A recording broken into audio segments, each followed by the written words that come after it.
Number 8. Anything but heavenly. In a horrifying incident that unfolded in October 2019, Fall River, Massachusetts was shaken by an act of unspeakable violence. Heavenly Arroyo, a young woman, perpetrated a merciless attack on a bedridden elderly woman, leading to the tragic death of 68-year-old Ana Vasquez Rodriguez. She had suffered a stroke and was unable to defend herself as she fell victim to Arroyo's brutal assault, enduring over 70 stab wounds inflicted with a pair of scissors. The chain of events leading to this horrifying crime began when Arroyo's great-uncle extended his home to her, following her mother's request, a few weeks prior to the incident. On the day of the murder, Arroyo's great-uncle and his girlfriend had planned to take her to New York State to obtain necessary paperwork for a custody hearing.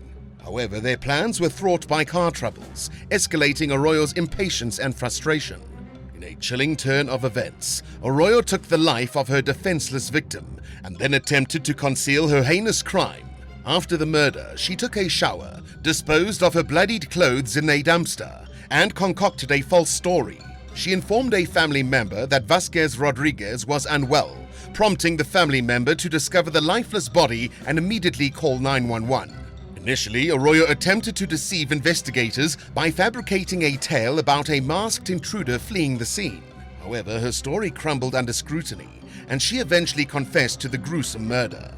During her initial court appearance, Arroyo displayed a disturbing demeanor, repeatedly smiling and seemingly detached from the gravity of her actions. According to a police report, she confessed her guilt, muttering, "I killed the old lady, I'm sorry," while pacing and talking to herself in the interrogation room. Acknowledging Arroyo's mental health struggles at the time, Bristol County District Attorney Thomas Quinn II underscored her danger to society. Despite her mental health challenges, he argued that she posed a significant threat to public safety. Arroyo later pleaded guilty to second-degree murder and was subsequently sentenced to life in prison, with the possibility of parole after serving 19 years. The incident stands as a chilling reminder of the devastating consequences that can arise from untreated mental health issues. Number 7. Lone Survivor. In 2019, the tight-knit community of Elkmont, Alabama, was rocked to its core by a gruesome incident. A family of 5 brutally murdered in their own home. John Sisk, aged 38, his 35-year-old wife, Mary Sisk, and their other children were tragically shot in their sleep, leaving behind a scene of unbelievable horror. The lone survivor, Mason Sisk, a young man residing in the household, managed to escape the carnage despite losing his parents and siblings. Initially, Mason's escape seemed like luck, but investigators soon realized there was more to the story. Mason claimed he had been playing video games in the basement when he heard gunshots and saw a vehicle speeding away. However, this account raised suspicions among law enforcement. Mason's behavior, including the fact he had phoned his girlfriend before contacting the authorities, did not align with the situation. As investigators delved deeper, they discovered Mason's disturbing confession. He admitted to the murders, revealing that he had grown intolerant of his family's constant conflicts. In chilling text messages to his ex-girlfriend Lola Holliday, Mason boasted about his proficiency with a firearm and how he swiftly ended the lives of his entire family in a matter of seconds. Although Mason's first trial ended in a mistrial, justice prevailed in the second trial. He was convicted on 4 counts of capital murder and handed a life sentence without the possibility of parole. Throughout the proceedings, Mason remained emotionless, choosing silence during his sentencing hearing. Limestone County District Attorney Brian C.T. Jones, a seasoned prosecutor, expressed his deep unease during Mason's sentencing. He described Mason as one of the few individuals among the many he had prosecuted who genuinely terrified him. Mason's heinous actions had not only shattered a family, but had also left a permanent mark on the collective consciousness of Elkmont's residents. Number 6. Intentional crash. In a tragic incident that unfolded in July 2022, Mackenzie Sherilla, a teenager from Ohio, intentionally crashed her car into a building at a staggering speed of 100 miles per hour during a heated argument with her boyfriend, 20-year-old Dominique Rousseau. The collision claimed the lives of Rousseau and their friend, 19-year-old Davian Flanagan. Emergency responders discovered Shrilla unconscious behind the wheel, her foot still pressing down on the accelerator amidst the wreckage. Despite severe injuries, she survived after undergoing multiple surgeries. The impact of the crash left the car severely mangled, and data from the vehicle's black box revealed that Shrilla had completely pressed down on the accelerator, showing no attempt to slow down or halt the vehicle. Prosecutors argued that Shrilla had a documented history of threatening Rousseau, and that her anger over their relationship issues led to the fatal crash. However, Shrilla contested the accusation of intentional crashing. The mother asserted that the incident stemmed from a disorder causing her daughter to faint, while Shrilla's defense attorney suggested the possibility of Rousseau trying to control the steering wheel. Following a trial, the jury found Shrilla guilty on 2 counts of murder. She was subsequently sentenced to 15 years to life in prison. During her sentencing hearing, she expressed remorse to the families of the victims, yet continued to deny deliberately causing the wreck, indicating a reluctance to fully accept responsibility for her actions. Number 5. Double life. In 2012, the idyllic life of Robert Bishara, a respected 56-year-old businessman residing in a prosperous Detroit community, took a dark turn. His wife Jane was found tragically beaten and strangled to death inside her car in a Detroit alley, challenging Robert's reputation as an upstanding family man. Suspicions arose when investigators considered the possibility that Robert had orchestrated the murder, allegedly hiring Joseph Gentz, an intellectually disabled handyman, for the sinister task. Joseph, with an IQ of 50, confessed to the crime and was incarcerated, later becoming a target for Robert's attempt at having him killed. Robert pleaded guilty to solicitation of murder, resulting in a prison sentence of 18 months to 20 years. Subsequently, Joseph pleaded guilty to second-degree murder for Jane's killing and received a sentence of 17 to 28 years. Robert faced charges for his involvement in his wife's death, revealing a double life during his trial.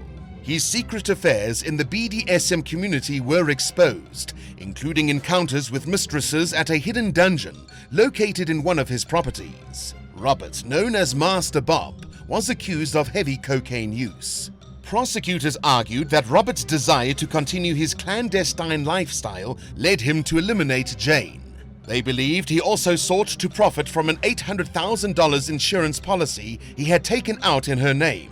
Found guilty of first-degree murder and another charge, Robert was sentenced to life without parole. Tragically, Robert's life ended in 2020 at the age of 62 while incarcerated, marking a somber conclusion to a once respected man whose facade concealed a disturbing and complex reality. Number 4. 2 women named Irina. In the days leading up to Christmas in 2004, the peaceful town of Wilmington, Delaware, was shaken by a horrifying incident. Irina Zlotnikov was discovered brutally beaten to death in the apartment of her boyfriend, Robert Bondar. The brutality of the crime was shocking. She had been kicked, stomped, and bludgeoned with a hammer. Robert, the boyfriend, pointed the finger at his recent ex-girlfriend, Irina Malinovskaya, as the possible culprit. He informed the police that he had repeatedly asked Malinovskaya to stop contacting him, but she persisted, going as far as showing up at his law school a few months before the tragic event. Malinovskaya, a student at the esteemed Wharton School of Finance at the University of Pennsylvania, had previously dated Robert in 2003. Their relationship had ended when Robert moved to Delaware for law school, but they maintained sporadic contact and occasionally saw each other, even while dating other people. Eventually, Robert decided to move on with his life, which allegedly triggered a violent response from Malinovskaya. She was charged with murder, accused of killing Zlotnikov in a fit of jealousy. The courtroom drama unfolded over several years, with 3 mistrials due to deadlocked juries. In June 2008, almost 4 years after Zlotnikov's tragic demise, Malinovskaya pleaded no contest to a reduced charge of manslaughter. She received 5 years in an American prison before being deported to Russia upon her release. While a 5-year prison term might not seem excessively long, it disrupted Malinovskaya's life plan significantly. Her education was put on hold, and any aspiration she might have had for a future in the United States was shattered by her conviction, rendering her ineligible for future visas. Sacrificing promising opportunities due to an obsession with a man paints a tragic picture from any perspective. Since her release from prison, Malinovskaya has led a low-profile existence, and her current activities remain largely unknown. Number 3. Fighting for life. In 2022, former UFC heavyweight champion Cain Velasquez found himself entangled in a harrowing incident. He engaged in an 11-mile high-speed chase, aiming to apprehend Harry Goularte, the man accused of assaulting one of Cain's relatives. Harry was en route to get an ankle monitor fitted in Santa Clara County, California, pertaining to the assault case, when Cain purportedly rammed Harry's vehicle and fired a gunshot, narrowly missing him but struck his 63-year-old father-in-law Paul Bender, who fortunately survived the ordeal. Facing severe charges, including attempted first-degree murder, Cain could potentially face a minimum of 20 years in prison if convicted. His charges also encompassed shooting at a motor vehicle, assault with a firearm, assault with a deadly weapon, discharging a firearm from a vehicle, and carrying a loaded firearm with intent to commit a felony. Despite multiple bail denials, Cain was eventually allowed to post bail of $1 million after 8 months in custody. Maintaining his innocence, he pleaded not guilty and currently awaits trial, which has faced delays and is now slated for early 2024. Remarkably, Cain has returned to professional fighting during this uncertain period. While Cain's anger at the alleged actions of Harry is understandable, his decision to take matters into his own hands rather than letting the legal process unfold has jeopardized his own future. Although he enjoys considerable public support, legal experts caution that his emotional response may not serve as a valid defense. Attorney Steve Cooley, speaking to MMA Fighting, emphasized that it might be in Cain's best interest to consider a plea deal. Whether Cain will heed his advice or continue his fight against the charges remains to be seen, leaving his future hanging in the balance. Number 2. Carjacking gone wrong. In October 2020, tragedy struck in Pace, Florida, when a young woman named Allison Marie DeJanes lost her life during a carjacking gone awry. The incident unfolded when Allison and her alleged accomplice, 18-year-old Jennifer Bronson, connected with the victim on Snapchat. According to law enforcement reports, Jennifer and the victim initially engaged in conversation on Snapchat, with Jennifer hinting at a romantic encounter and suggesting Allison would join. However, once the victim picked up the woman, their behavior took a sinister turn. They repeatedly admired his car and began asking probing questions, making him uneasy. The situation escalated when Jennifer allegedly informed the victim that Allison was armed and ordered him to step away from the vehicle. Initially compliant, the victim found himself in a physical struggle with the suspects when they demanded his phone. In a desperate attempt to escape, the victim fought back. Allison prevented him from reaching his car, leading to a struggle during which he strangled her in an effort to render her unconscious. Simultaneously, Jennifer attacked him with a stun gun and struck him with a hammer. Despite the victim's attempt to fend them off with a baton he had kept in his car, he ultimately resorted to using his own gun in self-defense. At the time, he believed the suspects were armed, although it later emerged that they were only pretending. Following the incident, the victim promptly called 911 and awaited emergency responders. Jennifer, who was present during the crime, was charged with second-degree murder for Allison's death. She was subsequently convicted and sentenced to 20 years in prison for her involvement in the murder and carjacking. According to prison records, Jennifer is slated to be released in 2040 at the age of 38. Number 1. Crim Spring. In early 2021, the future of a young Texan, Jose Luis Perez Jr., came crashing down due to a series of armed robberies he committed within a 12-hour spree. The crime wave kicked off shortly after 11 p.m. on March 2nd, when Perez held up a Circle K gas station in Friendswood at gunpoint. After this, he proceeded to rob an adult store in Webster and shockingly returned to the same Circle K, robbing it once more.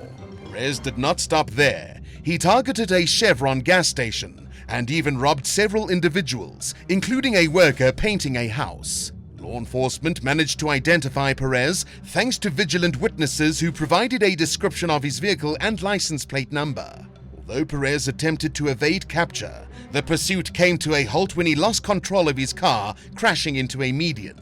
Fleeing on foot with the gun he used in the robberies, he disposed of the weapon before being apprehended by pursuing officers. Facing a multitude of charges, Perez pleaded guilty in federal court. He was convicted on 4 counts each of interference with commerce by robbery and brandishing a firearm. For these crimes, he was handed a 36-month prison sentence. Additionally, he received 336 months for the gun-related charges, resulting in a total of 372 months, equivalent to 31 years, followed by 5 years of probation.